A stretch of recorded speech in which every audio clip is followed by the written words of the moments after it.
Pode começar. Então, vou começar aqui com uma oração. A Bíblia Rosa tá aí, irmão?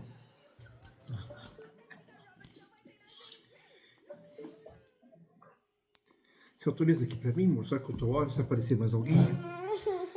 Pai maravilhoso, entramos diante da tua presença em oração, Senhor, te agradecendo mais uma quinta-feira, onde estamos reunidos como o corpo de Cristo, Senhor, para aprendermos mais contigo acerca da leitura que tivemos ao longo da semana.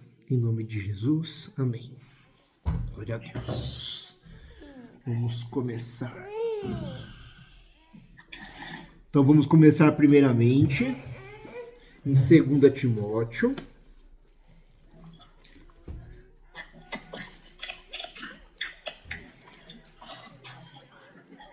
Capítulo 2.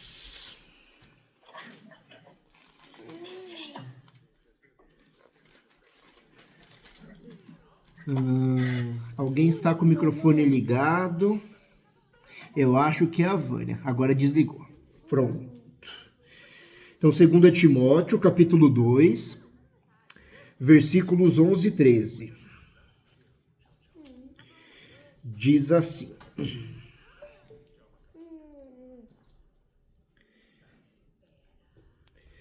Deixa eu ver se é isso mesmo. Isso. Então, começando aqui no 11. Fiel é esta palavra. Se já morremos com ele, também viveremos com ele. Se perseveramos, também com ele reinaremos. Se o negamos, ele por sua vez nos negará. Se formos infiéis, ele permanecerá fiel. Esse versículo aqui principalmente, irmãos.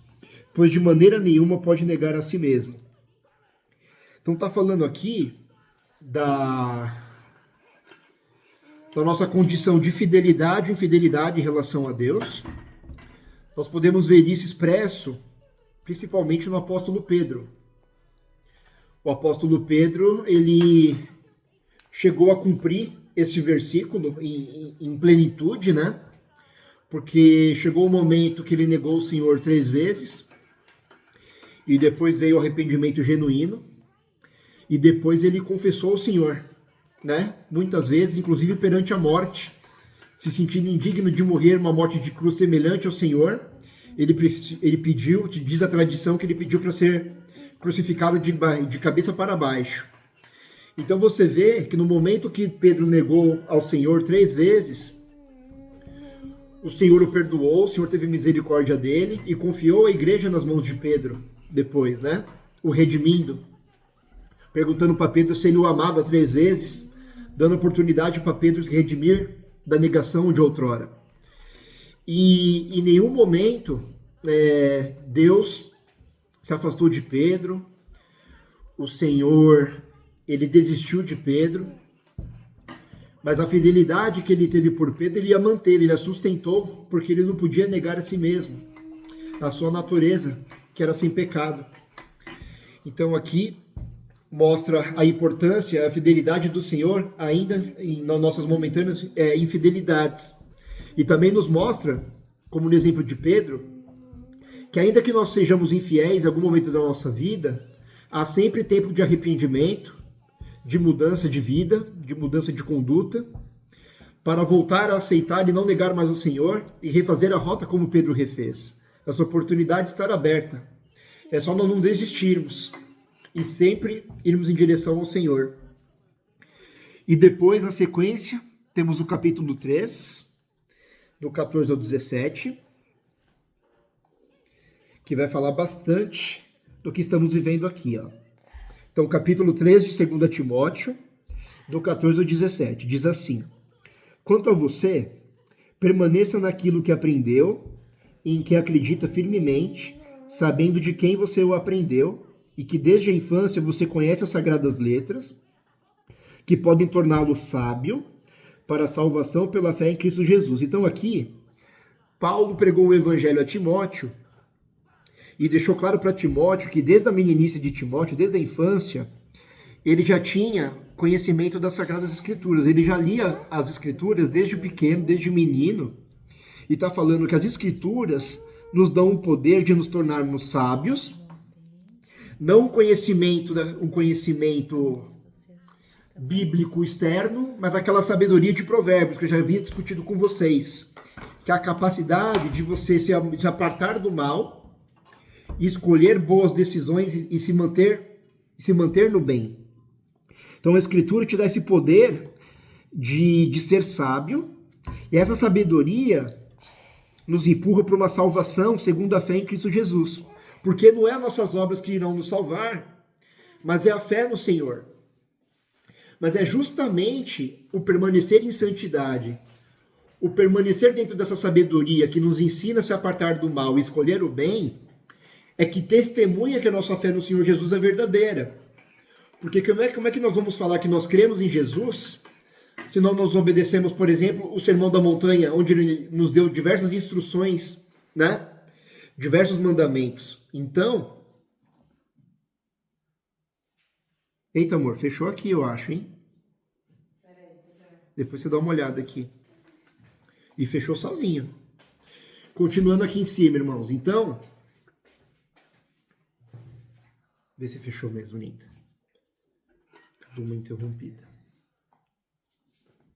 Fechou? Voltou. Ah, tá. Achei que tinha fechado. Aí. Então, irmãos, as Escrituras, o que estamos fazendo aqui é reunir essa sabedoria para podermos nos distanciar do mal e escolher o bem. O microfone de vocês ligou de novo, Vânia. Aí, fechou. E aí, continuando, nós temos aqui o capítulo 4, ainda de segunda... Oi? Você tá mutado. Oi? Ah, tô mutado? Ah, obrigado. Voltou? Voltou. Obrigado. Então, eu estava terminando aqui a parte de 2 Timóteo que falava da capacidade das Escrituras de nos trazer sabedoria, que é a capacidade de tomarmos boas ações e nos distanciarmos do pecado. Essa sabedoria, vinda pela palavra, denuncia que a nossa fé em Cristo é genuína, porque mostra para Deus uma atitude contínua de buscar santidade e de que crer que o Senhor vai voltar. Então nós cremos que o Senhor vai voltar e cremos que o Senhor irá nos encontrar no melhor estado de alma possível. Então, essa sabedoria de se manter santo denuncia que a nossa fé em Cristo é verdadeira. E não é, portanto, essa obra de ser santo que vai nos salvar, mas ela como se fosse um critério, como se fosse uma marca de que nossa fé no que o Senhor Jesus fez na cruz é genuína. Aí na sequência nós temos o capítulo 4, versículos 1 ao 4. Ainda de 2 Timóteo, que diz assim: diante de Deus e de Cristo Jesus, que há de julgar vivos e mortos, pela sua manifestação e pelo seu reino, peço a você com insistência que pregue a palavra. Então olha só, o pedido de Paulo a Timóteo: pregar a palavra, insista quer seja oportuno, quer não corrija, repreenda, exorte com toda paciência e doutrina. Então, além de pregar, ele queria que ele corrigisse, repreendesse e exortasse com paciência e doutrina. Então, o nosso papel não é só papel evangelístico, de trazer as boas novas, mas é também verificar se a igreja de Cristo está andando conforme a vontade de Cristo, conforme os mandamentos que o Senhor Jesus trouxe da parte de Deus, quando ele esteve encarnado. Então é com essa mesma palavra confrontar e ver se as pessoas estão andando segundo a vontade de Deus ou não. Fazer esse autoexame também. Então não é só um papel evangelístico, mas também de correção, de repreensão e de exortação. Não para castigar ou julgar alguém, mas para tentar trazer, às vezes, tentar fazer a pessoa tornar de uma eventual má obra para uma boa obra, para manter-se em santidade num caminho de retidão diante do Senhor. E aqui em 2 Timóteo esses são os pontos mais importantes. Depois, na sequência, nós temos o livro de Tito. Então, Tito, assim como Timóteo, ele foi confiado por Paulo a tomar conta de certas igrejas. No caso, quando Paulo enviou a carta para Tito, Tito estava responsável por uma igreja localizada em Creta, que é uma cidade da Grécia. Então Tito ficou responsável por aquela igreja, e Paulo, assim como Timóteo, ele enviou uma carta instruindo a Tito o que deveria ser necessário ali à igreja de Creta. Contextualizando rapidamente o que se trata a carta a Tito. E aí, começando aqui no capítulo 1, a partir do versículo 10 ao 16, então Tito, capítulo 1, vamos do 10 ao 16. Diz assim: porque existem muitos, especialmente os da circuncisão, que são os judeus, né? Que são insubordinados, falam coisas sem sentido e enganam uns outros. Então está falando que principalmente os judeus, eles eram insubordinados, ou seja, eles não obedeciam a autoridades, falavam coisas sem sentido, que não correspondiam ao evangelho, e enganavam os outros. Então eles tinham uma intenção de engano ali. É preciso fazer com que se calem, porque andam pervertendo casas inteiras, ensinando o que não devem, com a intenção vergonhosa de ganhar dinheiro. Então a motivação, principalmente desses judeus, era pregar um evangelho falso, motivado por lucro financeiro. Então, para vocês verem que o que acontece nos dias de hoje já estava presente em grande quantidade nos tempos de Paulo. Você pregar a palavra para obter lucro e não para salvar vidas. E continuando no 12. Não, deixa eu ver se eu continuo no 12 ou não. Deixa eu ver se eu pontuei aqui. Vamos até o 16. Aí, continuando no 12. Foi um dos cretenses, um próprio profeta deles, que disse: os cretenses são sempre mentirosos, feras terríveis, comilões, preguiçosos. Este testemunho é verdadeiro. Portanto, repreenda-os severamente, para que sejam sadios na fé, e não se ocupem com fábulas judaicas, nem com mandamentos de gente que se desvia da verdade. Todas as coisas são puras para os puros, mas para os impuros e descrentes nada é puro, porque tanto a mente como a consciência deles estão corrompidas. Afirmam que conhecem a Deus, mas o negam por meio do que fazem. Isso daqui é um testemunho que Jesus falava contra os fariseus, principalmente. É por isso que são abomináveis, desobedientes e reprovados para qualquer boa obra. Então o apóstolo Paulo tinha muitas queixas, né, contra alguns irmãos ali da região de Creta, e estava instruindo a Tito para não ser conivente com essas práticas e que os repreendessem, né, que os confrontasse com o verdadeiro evangelho, para que eles se calassem dessas mentiras nos quais eles proferiam para obter lucro, e ali não escandalizar a igreja do Senhor. Então, o que foi dito em 2 Timóteo foi reafirmado em Tito, que a palavra ela não vem só para o ensino, mas vem para confrontar, para corrigir, para repreender aqueles que estão andando, que estão pregando o que não devem pregar, ou com as motivações erradas. Então aqui, uma corroboração do que foi dito a Timóteo, falado aqui a Tito. E aí, na sequência, nós temos o capítulo 2. A princípio, vamos ler o 7 e o 8, que diz assim. Então, Tito 2, versículos 7 e 8. Seja você mesmo um exemplo de boas obras. No ensino, mostre integridade, reverência, linguagem sadia e irrepreensível. Então, olha só quantos atributos importantes. Então, integridade é um caráter incorruptível, né? Reverência é respeito. Uma linguagem sadia, então uma linguagem sem palavrões, sem palavras ofensivas ou torpes. Uma língua com palavras boas. Boas não quer dizer que você às vezes não seja ríspido, não esteja repreendendo, corrigindo, mas palavras de alto calão e não de baixo calão, né? Palavras sãs. E para que o adversário seja envergonhado, não tendo nada mal a dizer a nosso respeito. Que foi o que aconteceu com Jesus, né? Jesus, como ele não fez nada de errado, tiveram que mentir a respeito dele para tentar acusá-lo de alguma coisa. E até o esbofeteavam, né? E o Senhor Jesus perguntou, por que vocês me esbofeteiam? Por qual pecado vocês estão me esbofeteando? Vocês me deram esse tapa, né?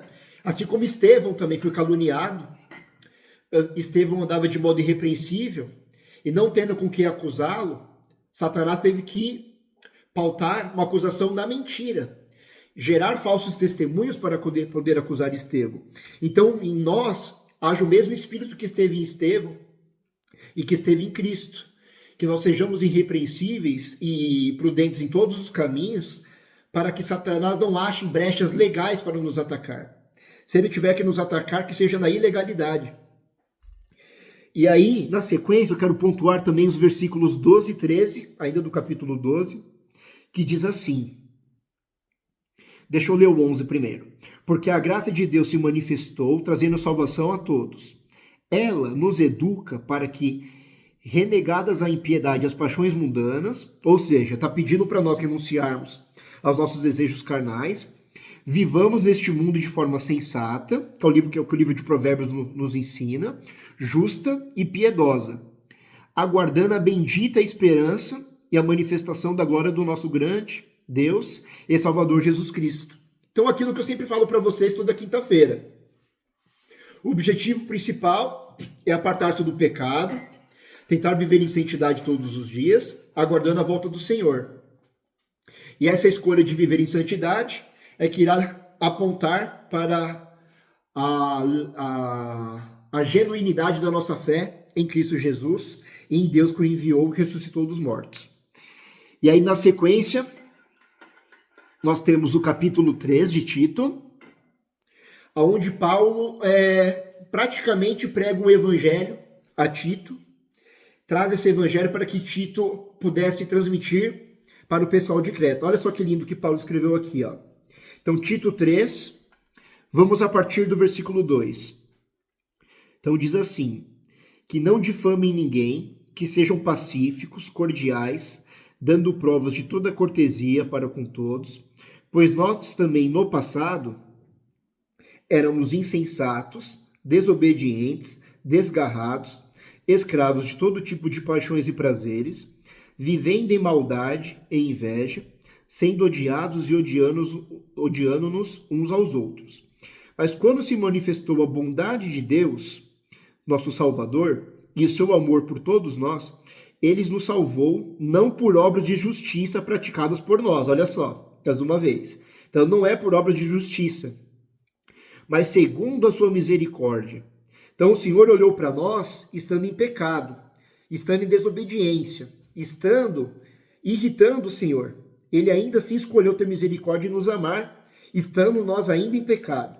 Ele nos salvou mediante o lavar regenerador e renovador do Espírito Santo, então o trabalho que o Senhor fez de regeneração em nós, que ele derramou sobre nós ricamente por meio de Jesus Cristo, nosso Salvador, a fim de que, justificados por graça, mais uma vez exaltando a misericórdia de Deus, nos tornemos seus herdeiros, segundo a esperança da vida eterna. Então aqui é um evangelho cru e claro. É um evangelho claríssimo, que foi pregado às outras igrejas, e aqui em Tito também ele está manifesto de modo muito claro, que é segundo a graça e misericórdia do Senhor, e não segundo os nossos atos de justiça. E aqui, por fim, vamos para Filemon. Filemon, eu vou resumir para vocês qual que é a questão e a queixa de Filemon. Então, basicamente, irmãos, Filemon, ele era um senhor que possuía servos, né? E o servo dele aqui, que é o Onésimo, aparentemente Onésimo fugiu de Filemon, né? E ambos conheceram a Deus, tanto Filemon quanto Onésimo, eles viraram cristãos. E o apóstolo Paulo escreveu uma carta para Filemon, instruindo a Filemon que recebesse esse servo de volta, mas não numa condição de servo, se possível, que o recebesse como irmão. Que, de certa forma, o apóstolo Paulo não disse isso com palavras claras, mas ele deixou nas entrelinhas que a vontade dele era que Filemon recebesse ele, não mais na qualidade de servo, mas na qualidade de irmão. E aqui eu me entristeço muito, porque, não com isso, obviamente, mas tiveram pregações de pastores famosos que perverteram muito essa passagem, dando a entender que Paulo estava fazendo uma apologia à escravidão e à servidão. Mas aqui aponta exatamente o contrário, ó. Porque se nós pegarmos aqui, deixa eu pegar o versículo aqui mais claro para vocês verem, ó. Tem uma passagem aqui que Paulo fala, no versículo 12, ó. Então, Filemon, se a gente pegar o versículo 12, diz assim: eu o estou mandando de volta a você, ele, quero dizer, o meu próprio coração. Eu queria conservá-lo comigo, para que ele me servisse em seu lugar nas algemas que carrego por causa do evangelho. Mas não quis fazer nada sem o seu consentimento, para que a sua bondade não venha a ser como uma obrigação, mas algo que é feito de livre vontade. Então, Paulo não quis coagir Filemon a nada. Ele queria que partisse do próprio coração de Filemon. Aí, continuando, no 15. Talvez ele tenha sido afastado de você temporariamente, a fim de que você o receba para sempre. Olha só agora no 16, como não tem distorção, ó. Não como escravo, mas muito mais do que escravo, como irmão caríssimo, especialmente de mim e com maior razão de você, quer como ser humano, quer como irmão no Senhor. Então teve pastores que tiveram a coragem de falar que Paulo estava encorajando que Onésimo voltasse na condição de servo ou escravo. Mas esse versículo deixa claro que Paulo pediu exatamente o oposto. Que se Filemon conseguisse alforriá-lo e não trazer ele mais na qualidade de servo, mas na qualidade de irmão, seria maravilhoso ao coração de Paulo que isso fosse feito. Então, Paulo estava pedindo justamente o oposto. E aí vem a minha tristeza de pastores perverterem para tentar, de certa forma, vitimizar alguma geração atual e perverter a palavra do Senhor. Então aqui está claríssimo a intenção e a vontade de Paulo acerca de Onésimo, acerca do pedido que ele fez encarecidamente por carta a Filemon. Mais claro que isso, impossível. E aqui fechamos o Novo Testamento. Vamos agora rapidamente para Josué. Josué, irmãos, nós vamos para o capítulo 14. Então, Josué 14. Vamos a partir do versículo 6. O que eu quero que vocês entendam aqui, irmãos? A fidelidade de Deus para aqueles que não desistem do Senhor e para que confiam no Senhor. Então, nós vamos ver a fidelidade que Deus teve a Calebe. Vamos a partir do versículo 6 aqui para vocês entenderem o tamanho da fidelidade e amor de Deus por aqueles que o defendem e que o creem nele e que o amam. Diz assim: os filhos de Judá chegaram a Josué em Gilgal, e Calebe, filho de Jefoné, o quenezeu, lhe disse: você sabe o que o Senhor falou a Moisés, homem de Deus, em Cades Barneia, a respeito de mim e de você. Eu tinha 40 anos quando Moisés, servo do Senhor, me enviou de Cades Barneia para espiar a terra. E eu lhe relatei o que estava no meu coração. Os meus irmãos que tinham ido comigo amedrontaram o povo, mas eu perseverei em seguir o Senhor meu Deus. Então, só para lembrar, foi aquele episódio dos espias, onde foi levado cada representante de uma tribo, e apenas Calebe e Josué creram que o Senhor tinha poder para colocá-los na terra, e o resto foi incrédulo e deixou o povo em temor. E aí, continuando no versículo 9, então Moisés naquele dia jurou, dizendo: certamente a terra em que você pôs o pé será sua e de seus filhos, em herança perpétua, pois você perseverou em seguir o Senhor meu Deus. E agora, eis que o Senhor me conservou com vida, como prometeu. Então, Calebe falando novamente. 45 anos se passaram desde que o Senhor falou essas palavras a Moisés, quando Israel ainda andava no deserto. E agora eis que estou com 85 anos. Olha só, o tempo que demorou para se cumprir a promessa de Calebe. Estou tão forte hoje como no dia em que Moisés me enviou. A força que eu tinha naquele dia, eu ainda tenho agora, tanto como combater na guerra, como para fazer o que for necessário. Olha só. Então o Senhor conservou a saúde de Calebe e ainda a excedeu um pouco para que Calebe pudesse desfrutar dessa promessa que o Senhor o fez. Olha só o nível de bondade, de fidelidade do Senhor a Calebe. No 12 agora. Dê-me agora este monte de que o Senhor falou naquele dia, Pois naquele dia você ouviu que lá estavam os anaquins, morando em cidades grandes e fortificadas. Se o Senhor Deus estiver comigo, poderei expulsá-los, como ele mesmo prometeu. E aí vem aqui a bondade do Senhor. Ó. Josué o abençoou e deu a cidade de Hebron a Caleb, filho de Jefoné, para ser a herança dele. Por isso Hebron passou a ser de Caleb, filho de Jefoné, o querezeu, em herança até o dia de hoje. Então aqui, irmãos, se vocês lerem a herança das outras tribos, você não vai ver o Senhor dando cidade para nenhum indivíduo em específico. Mas Caleb, por ter conservado a fidelidade, a confiança no Senhor, pela fidelidade de Caleb ao Senhor, o Senhor deu uma cidade inteira para Caleb e a sua família e o seu clã. E isso foi feito só para ele, para mais ninguém. Então, dentro da tribo de Judá, Caleb tinha uma cidade só dele, pertencia só a ele. E essa cidade de Hebron, inclusive, foi uma cidade que Abraão residiu por um tempo nas suas peregrinações. Então, olha só o amor e a fidelidade de Deus por aqueles que o temem e que acreditam no Senhor e que acreditam nas promessas do Senhor. E em Josué pontuei praticamente isso. E depois aqui, Cantares de Salomão. Finalmente vamos falar desse livro. Cantares, a tradição dos estudiosos, eles veem Cantares de duas perspectivas. A primeira perspectiva é da relação de Cristo com a sua igreja. E a segunda visão é uma visão mais literal, de um homem e de uma mulher, né?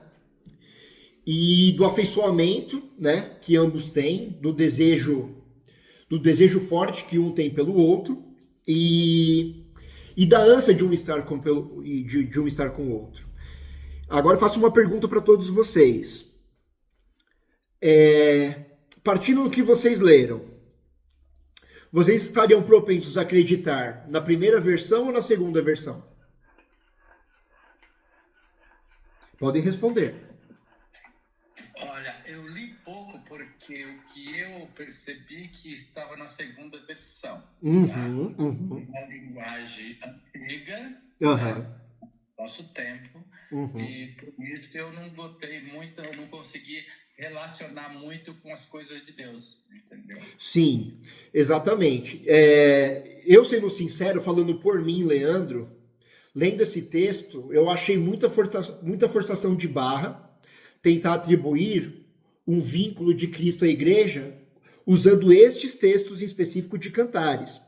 Mas aqui fica uma lição importante para a gente, Cantares, que nós vemos o seguinte, ó, Cantares, se nós formos resumir Cantares, nós vemos duas coisas interessantes, que é um desejo muito forte, né? Tanto do homem pela mulher, quanto da mulher pelo homem. Então, um desejo ardente entre os dois. E uma ânsia de vê-los. Uma ânsia dele a ver e uma ânsia dela o ver. Então, nós vemos esses dois elementos muito fortes em cada capítulo. E isso, em si, a gente pode atribuir a Cristo. Esse sentimento, esse desejo de estar sempre na presença de Cristo e essa esperança, esse desejo de poder vê-lo no pós-vida. Então, pegando esse livro de modo literal, nós podemos aplicar, por exemplo, aos nossos cônjuges. Então, tentar trabalhar em nós, apreciar mais os nossos cônjuges, tentar nos atrairmos mais por eles, seja pelo caráter, pelas virtudes, pela própria aparência, tentar, de certa forma, nos conectarmos de modo profundo e intrínseco com nossos cônjuges, ao ponto de, como o livro de Cantares fala, nós sermos jardins selados.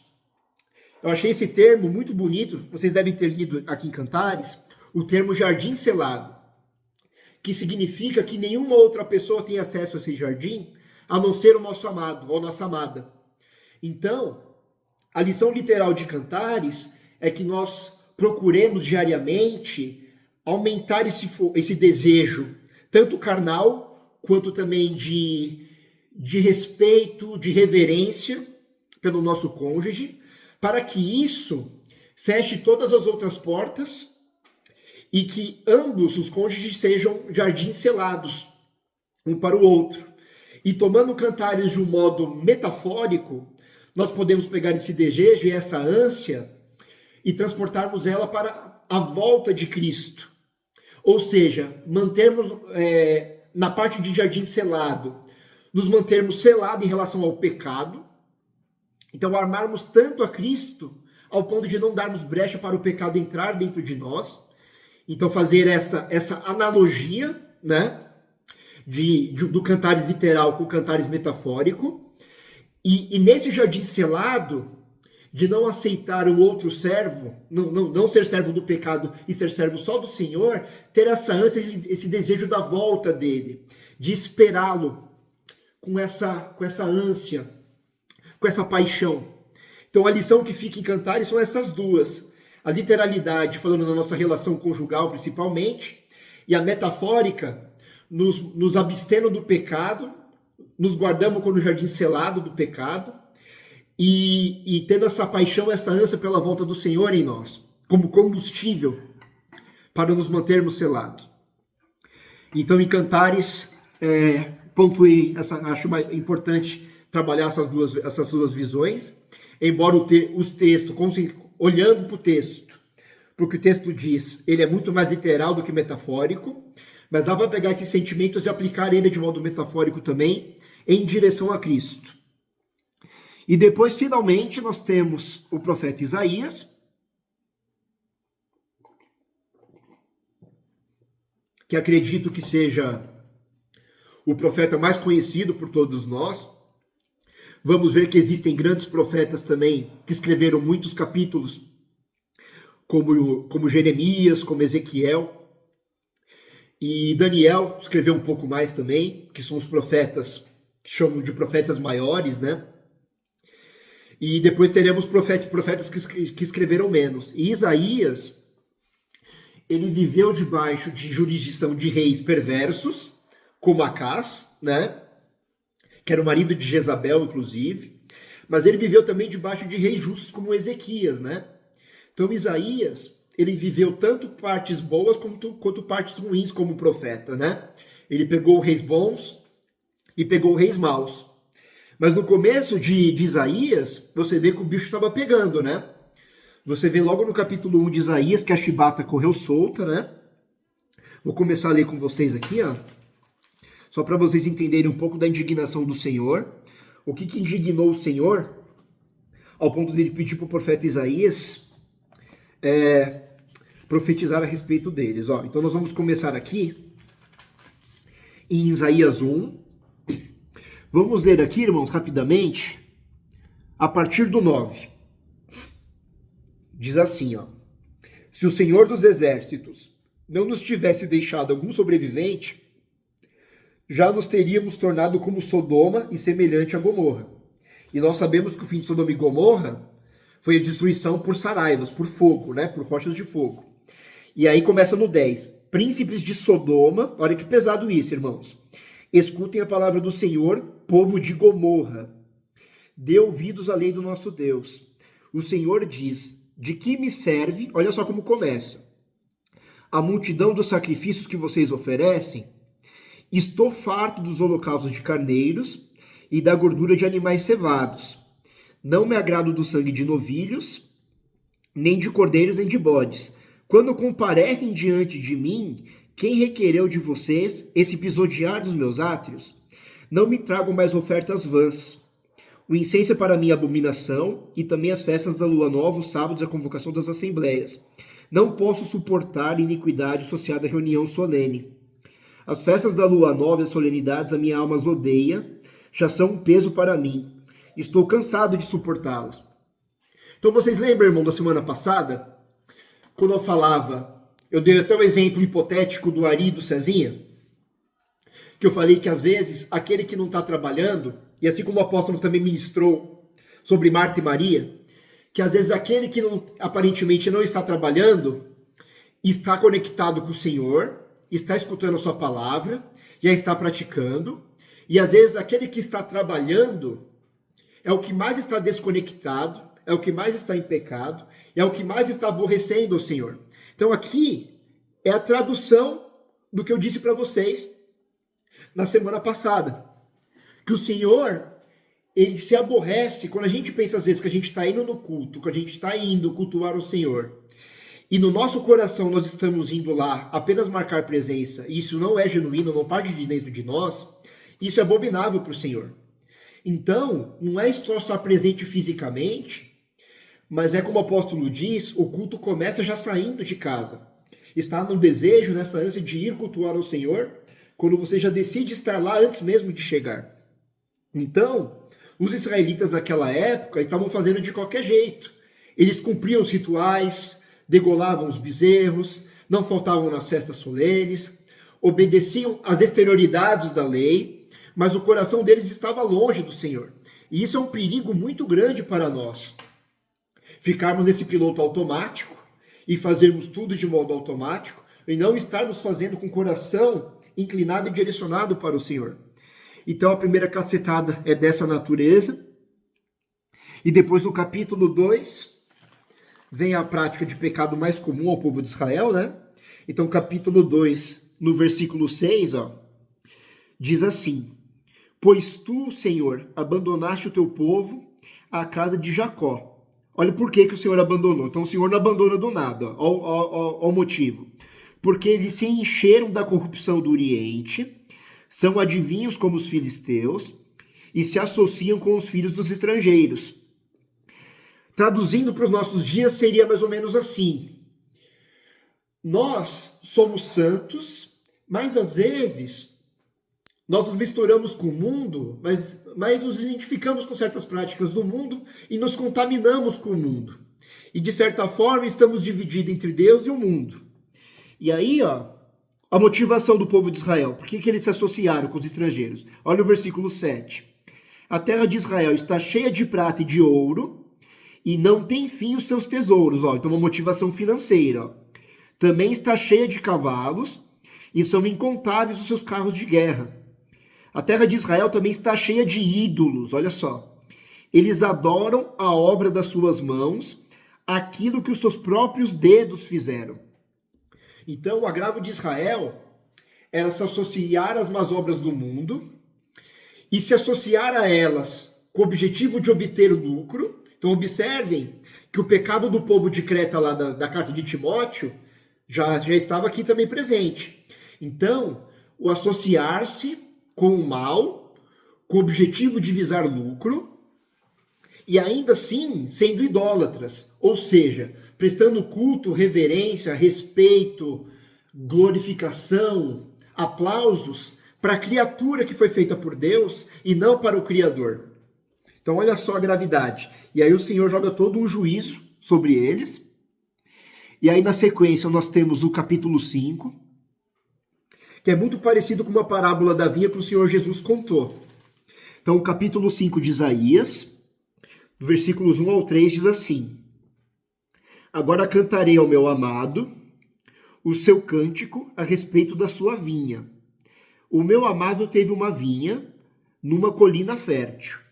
Então olha só os cuidados que o lavrador teve com a vinha. Ele cavou a terra, tirou as pedras e plantou as melhores mudas de videira. No meio da vinha, ele construiu uma torre, ou seja, ele deu proteção, segurança, e fez também um lagar. Ele esperava que desse uvas boas, mas deu uvas bravas. Então o Senhor, ele preparou todas as condições necessárias para que o povo dele produzisse bons frutos. E quais foram essas condições? Primeiramente, o Senhor os tirou de uma terra improdutiva e os colocou numa terra produtiva. Então o Senhor nos tirou da condição de pecado, de improdutividade, e nos colocou numa condição de produtividade. Ou seja, ele nos deu a capacidade, nos dias de hoje, pelo Espírito Santo, de rejeitar o mal e escolher o bem, de refazer uma nova rota. E no tempo dos judeus, ele tirou os judeus do Egito, os colocou na terra de Canaã, e deu todas as condições pela Torá, pelos mandamentos, deles seguirem uma vida reta, justa e mais perto de perfeita diante do Senhor. Mas embora o Senhor tenha colocado essas condições, os judeus foram ingratos e devolveram em desobediência, em idolatria, em avareza, em todos os males contra o Senhor. Pelo que o Senhor proferiu vários juízos, tanto ao reino norte, que seria levado pelos assírios, quanto ao reino sul, que futuramente seria levado pelos babilônios. E nos dias de hoje isso vale para nós também, irmãos. Então o Senhor nos deu todas as condições pelo Espírito Santo de nos abstermos das obras más, praticarmos as boas, de evangelizar as pessoas, de corrigi-las, de repreendê-las com amor no Senhor. Ele nos deu essas condições de produzirmos frutos para Ele. Então que não sejamos semelhantes àquela geração de judeus que não soube aproveitar essas condições e que possamos ser frutíferos e não improdutivos como os judeus de outrora. E depois, na sequência, temos ainda no capítulo 5, o versículo 20 e o 21, que diz assim, olha só essa parte. Ai dos que o mal chamam bem e ao bem chamam mal, que fazem das trevas luz e da luz trevas, que mudam o amargo em doce e o doce mudam em amargo. Presta atenção nessas duas últimas estrofes, ó. Que mudam o amargo em doce e o doce mudam em amargo. Então aqui nós estamos vivendo no século XXI uma coisa terrível, que é a ausência de significado correto das palavras. Então as palavras, elas não possuem mais um conceito único que expresse o seu significado, mas as palavras expressam aquilo que eu quero que elas expressem. Por exemplo, agora vocês estão me acompanhando no celular, né? E nós sabemos o que é o celular porque é um aparelho móvel pequeno, com uma tela, o smartphone que é capaz da gente telefonar, capaz de acessarmos a internet, capaz de conversarmos com alguém via WhatsApp. Então o celular, claramente, qualquer pessoa que bater o olho e ser sincera, vai saber que o celular é um celular. Mas nos dias de hoje, o mundo quer que as coisas sejam aquilo que a gente pensa, aquilo que a gente quiser. Então tem pessoas que se identificam, que acham que são cachorros, raposas, gatos, se identificam por isso e aí pensam ser, e eles são. Tem pessoas que pensam que são árvores, e não existe mais o que é certo, o que é errado. Existe o que é vantajoso, o que é desvantajoso. Então, nós temos uma perversão de palavras e de valores que já aconteciam naquela época, mas que está muito exacerbado nos dias de hoje. E quando eu tive a oportunidade de dar escola de líderes, eu falei principalmente aos pais de crianças novas, mas isso vale também sempre a tempo para pais de adolescentes ou pais de jovens que ainda estão dentro da casa, que vocês sejam muito claros acerca de conceitos com seus filhos. Que vocês saibam apresentar para os seus filhos, eu faço isso muito com o Theo, de saber que uma coisa é uma coisa e que não pode ser outra. Por exemplo, eu sempre dou esse exemplo na escola de líderes, né? Vou perguntar para vocês aqui, inclusive, o que é uma cadeira? Aí eu vou pedir para alguém, com as suas palavras, explicar para mim o que é uma cadeira. Qualquer pessoa. Qualquer pessoa que queira explicar para mim o que é uma cadeira, eu estou esperando.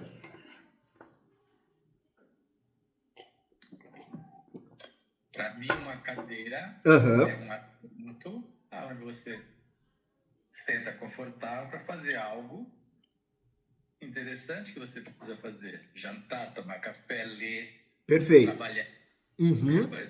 Então ele é um objeto destinado para que você se sente para fazer alguma atividade, certo? Isso. Então esse é o conceito de cadeira, certo?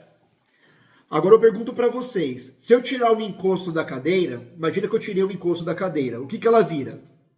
Aí vira um banquinho. Um banquinho, perfeito. Não tem mais conforto. Exatamente. Então observem que cada objeto, cada coisa no mundo, ela tem um conceito. Eu não combinei nada com o Ari, simplesmente pedir para ele conceituar uma cadeira, ele conceituou da maneira que todos nós vemos. Uma cadeira é isso, certo? Então, o propósito da cadeira é que alguém se sente nela para realizar alguma atividade. Seja comer, seja um artesanato, seja a leitura de um livro. Só que a cadeira, isso é a essência da cadeira. É o propósito, a finalidade pelo qual a cadeira foi feita, certo? Ainda assim, eu posso pegar a cadeira e trocar uma lâmpada subindo nela, certo? Nada me impede de fazer isso. Só que a cadeira, ela não foi destinada com esse propósito. Então é isso que eu procuro fazer com o Theo, e que é muito importante a gente tentar fazer com todas as pessoas. É mostrar para as pessoas que cada coisa possui a sua essência, possui o propósito pelo qual ela foi feita, e às vezes dá para se fazer coisas secundárias com essas coisas, mas essas coisas secundárias não definem o que o objeto é feito. Por exemplo, Deus fez homem e mulher. Fez o homem e a mulher e os colocou como seres complementares, para que eles coabitassem e gerassem filhos, certo? Então essa é a essência do homem, essa é a essência da mulher. Deus os projetou para que eles tivessem conjunção carnal e pudessem gerar filhos.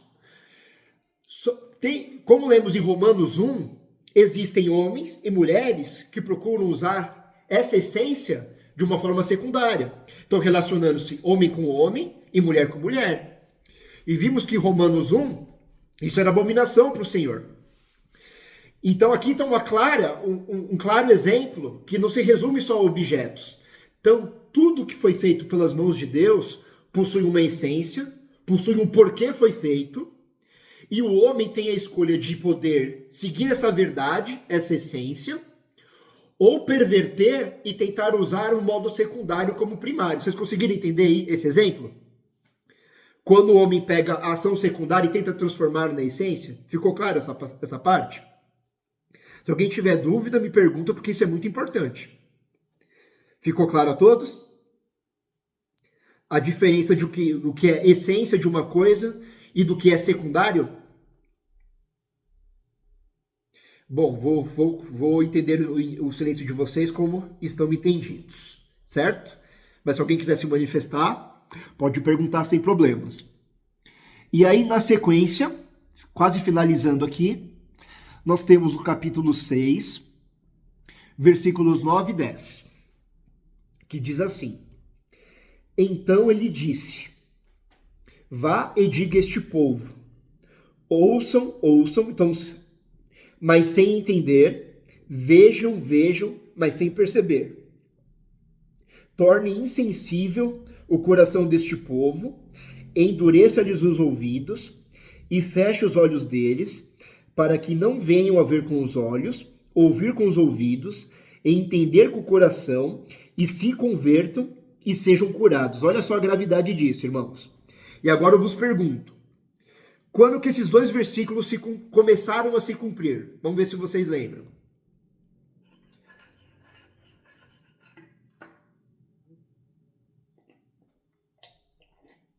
Vou dar uma dica. Novo Testamento. Teve alguém que falou essas mesmas palavras de Isaías. Vamos ver se vocês lembram. Foi Cristo. Foi Cristo, perfeito, Vânia. Então Cristo disse justamente isso. Que eles enxergariam, mas não perceberiam. Né? Que eles escutariam, né? Eles ouviriam, mas não iriam assimilar. Porque eles irritaram tanto ao Senhor que o Senhor não lhes deu mais a capacidade de arrependimento. E isso é um perigo muito grande para nós.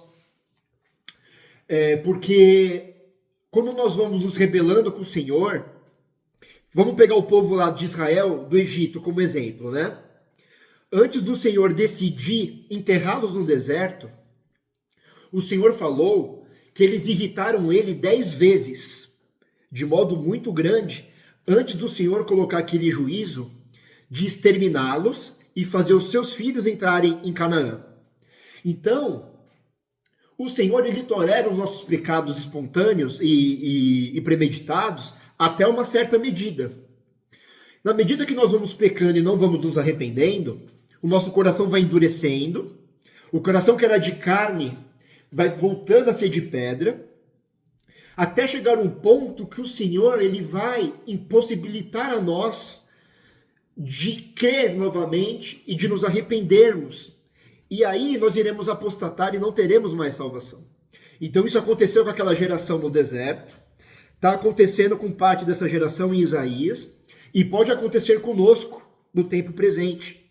Então muito cuidado com pecados recorrentes, com pecados premeditados, com pecados voluntários, para que o seu coração não vá virando pedra, você não vai perder a sensibilidade, e que uma hora o Senhor vos tire a capacidade de arrependimento e de tornar para o caminho do Senhor. Então que tomamos muito cuidado com isso, que vistamos a carapuça em relação a isso. E aí, por fim, no capítulo 7, vou fazer um resumo, não precisa ler nada, vai ter uma profecia do Senhor Jesus, né? Antes, só para vocês entenderem o contexto, Acás, que era um rei mau, né? Marido de Jezabel, ele era rei de Judá, do reino sul, né? Então imagine aqui que minha camiseta, ó, o reino branco aqui é o reino de Judá, né? O reino norte tinha a capital do reino norte era Samaria, a capital de Judá já era Jerusalém, né? E a minha cabeça é a Síria, né? Então, que a capital é Damasco. Então, os dois reis, o rei da Síria e o rei do reino norte de Israel, queriam atacar o reino sul. Então, eles se juntaram em aliança para destruir Acás e colocar um rei marionete que eles pudessem controlar, para que eles pudessem prosperar através do reino de Judá. Só que o Senhor enviou Isaías para falar contra Acás que isso não prosperaria. Então o Senhor se colocou contra esse projeto do reino norte e da Síria e prometeu a Acás que isso não subsistiria e pediu um sinal para Acás. Acás, ele desobedeceu ao Senhor e não quis pedir um sinal, mas o Senhor tinha pedido para ele pedir. E ele não pediu porque ele não quis tentar ao Senhor, mas ele desobedeceu porque o Senhor queria que ele pedisse. Aí Acás, não pedindo, o Senhor mesmo deu um sinal que uma virgem conceberia e iria conceber e daria à luz a um filho. E esse filho se chamaria Emanuel. Vimos essa profecia se cumprir no começo de Mateus. É uma profecia messiânica. E falou aqui a profecia que antes que esse menino soubesse distinguir do bem e o mal, essa terra seria desfeita desses dois reis. E isso se cumpriu, se não me engano, 65 anos depois. Porque o Senhor Deus mandou o rei da Síria, na época, que era o principal império daquela época, e a Síria levou cativo tanto os sírios quanto o reino norte de Israel. E o Senhor vai falar isso no capítulo 7, né? Que ele alugou uma navalha, ele alugou o reino da Síria para poder fazer juízo contra a Síria e contra o reino norte de Israel. Então nós vemos aqui uma profecia messiânica, e como as profecias do Senhor sempre se cumprem, e por isso nós devemos confiar em cada palavra, na promessa da volta do Senhor Jesus, na promessa de vida eterna, e nos mantermos santos e no caminho do Senhor. E aqui está encerrado. Vou dar um tempinho agora para alguém, se tiver alguma dúvida, poder se manifestar.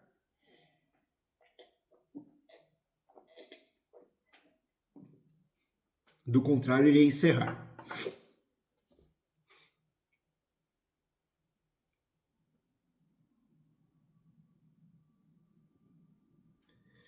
Então, ninguém.